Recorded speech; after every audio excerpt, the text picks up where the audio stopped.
नमस्कार दर्शक हो, आता मी आहे कोपरखेड्याच्या ज्ञान विकास शाळेच्या मतदान केंद्रात.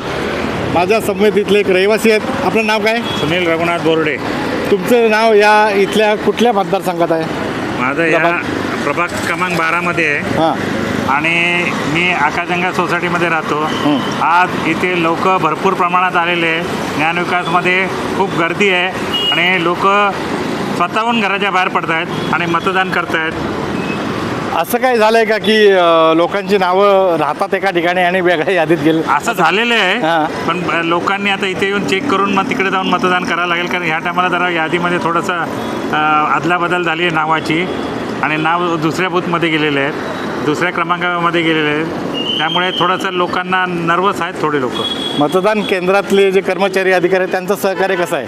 त्यांचं सहकार्य चांगलं आहे. ते जे देतात पण ते आतमध्ये गेल्यानंतर सांगतात अरे तुमची चिठ्ठी घेऊन या. त्याच्यामुळे परत लोकांना जाऊन परत चिठ्ठी घेऊन परत लाईनीमध्ये उभा राहावं लागतं. हा एक थोडासा नियोजनाचा गोंधळ आहे.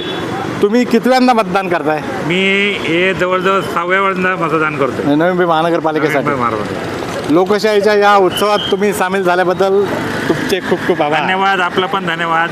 नवे शहरचं मी धन्यवाद आणतो की त्यांनी आमच्या सगळ्यांचे वोटर लोकांची मुलाखत घेऊन लोकांपर्यंत पोहोचवली, त्याबद्दल त्यांचंही धन्यवाद. धन्यवाद.